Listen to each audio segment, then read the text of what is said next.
Ito yung sistema na ginawa ng rich and powerful para itrap tayo.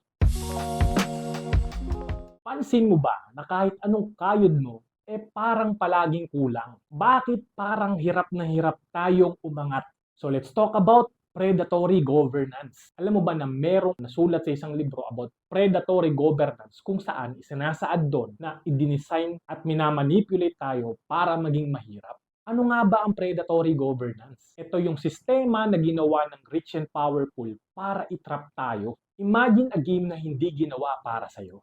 Yung tipong kahit anong sipag mo, parang may invisible force na pumipigil sa'yo. Imagine mo, sobrang taas ng tax natin. Sabi ng mga politiko, para sa bayan.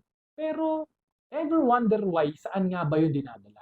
Ramdam mo ba yung binabayad mong tax? Sobrang daming regulations. Pag maliit yung negosyo mo, sobrang hirap. Yung tipong parang kailangan mong ikamatay para maisurvive mo yung negosyo. Pero pag malalaking kumpanya yung usapan, laging merong loopholes kung saan sila pa rin yung nagwawagi sa huli. Kung nanonotice nyo, ang daming debt traps, merong application sa mga loan, kabilaan, sa lahat ng tao halos accessible ang credit card. Bayad now, pay late. Yung tipong parang ginagawang kanila ng paraan para matrap ka lang at magstay sa cycle. Hindi lang ito tungkol sa politika, brother. Tungkol to sa invisible force na nagko-control sa ating lahat. Isang sistema na ginawa para maghirap ang karamihan habang sinisiguro ang power at control ng iilang nasa taas. So ano nga ba yung pwede kong gawin, brother, dahil dito sa predatory governance na to? Number 1, matuto kang mag-handle ng sarili mong pera, financial literacy, para hindi ka makontrol at para di ka mabiktima ng mga utang.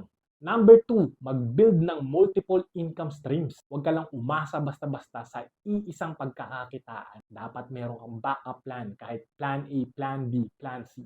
Number 3, palaging maging mapanuri. Palagi mong i-validate yung mga bagay na sinasabi ng iba. Dapat i-check mo yun sa sarili mo. Do your own research. Dahil at the end of the day, brother, ang pinakamatinding dapat mong gawin para malabanan ng sistema na ito, maging malakas, maging matalino, at maging top of mind all the time. May natutunan ka ba sa video na to? Follow me for more real talk contents about mindset, business, at paano hindi malamon ng sistema. Yun lang, God bless you. Sana may natutunan ka.